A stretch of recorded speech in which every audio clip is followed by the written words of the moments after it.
Battleship Missouri, 53,000-ton flagship of Admiral Halsey's Third Fleet, becomes the scene of an unforgettable ceremony marking the complete and formal surrender of Japan. In the Bay of Tokyo itself, the United States destroyer Buchanan comes alongside, bringing representatives of the Allied powers to witness the final capitulation. General of the Army Douglas MacArthur, Supreme Allied Commander for the occupation of Japan, boards the Missouri.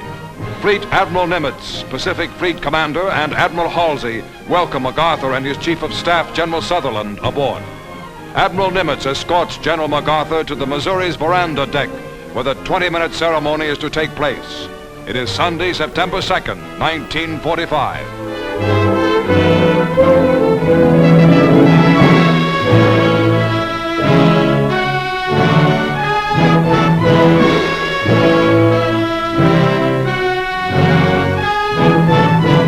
Cameramen and reporters of many countries record this historic moment as United Nations military leaders crowd aboard the Missouri and examine souvenir cards bearing the Japanese flag, special mementos of the occasion. And now, in a Navy launch, the Japanese surrender party arrives.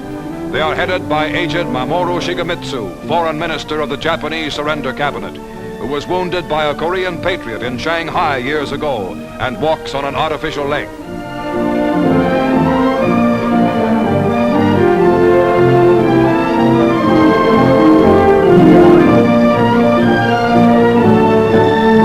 The Japanese delegation lines up on the opposite side of the surrender table from the Allies. A war which had entered its 8th terrible year in China, which had raged for 3 years and 9 months for America and Britain, which was the brutal, costly eastern half of the most horrible worldwide war in human history, is now within minutes of ending for good. General MacArthur speaks. We are gathered here, representatives of the major warring powers, to conclude a solemn agreement whereby peace may be restored. The issues involving divergent ideals and ideologies have been determined on the battlefields of the world, and hence are not for our discussion or debate. The terms and conditions upon which surrender of the Japanese imperial forces is here to be given and accepted are contained in the instrument of surrender now before you. As Supreme Commander for the Allied Powers, I announce it my firm purpose, in the tradition of the countries I represent, to proceed in the discharge of my responsibilities with justice and tolerance, while taking all necessary dispositions to ensure that the terms of surrender are fully, promptly, and faithfully complied with.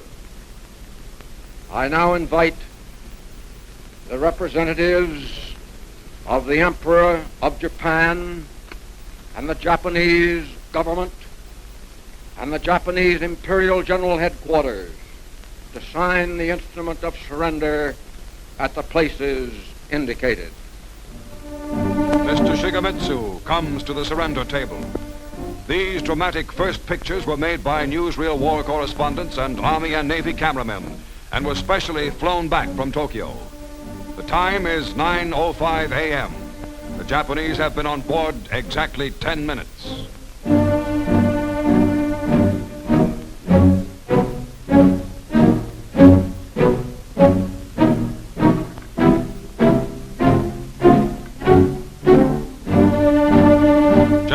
Yoshijiro Umetsu of the Imperial General Staff signs for the Japanese Army. The surrender documents by which Japan agrees to lay down arms completely and to obey all Allied orders issued by General MacArthur were printed by the Army on rare parchment found in a basement in ravaged Manila.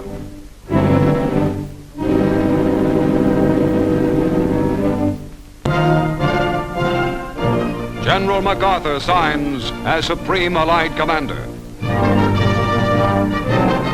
The first pen used is presented to General Wainwright of Corregidor.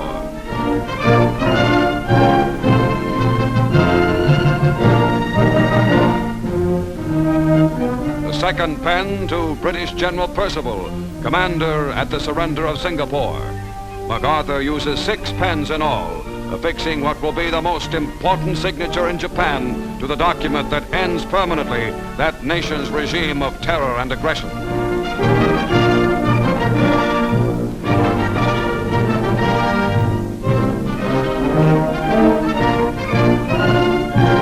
For the forces of the United States itself, Admiral Chester Nimitz signs.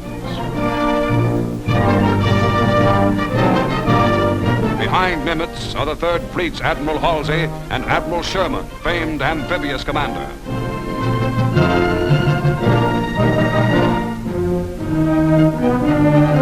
General Su Young Chang, Chief of Military Operations for the Chinese National Council, signs for China. Admiral Sir Bruce Fraser, Commander of the British Pacific Fleet for the United Kingdom. Lieutenant General Kumza Nikolaevich Derevyanko for Soviet Russia.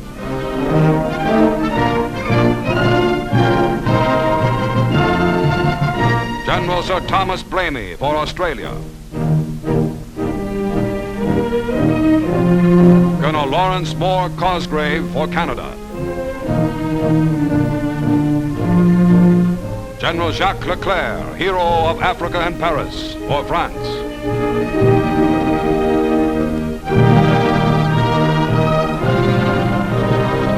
Admiral C.E.L. Helfrich for the Netherlands.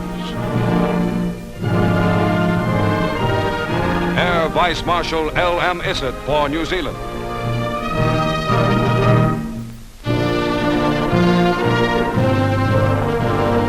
Concluding the brief history-making ceremony, General MacArthur expresses a wish. Let us pray that peace be now restored to the world and that God will preserve it always. These proceedings are closed.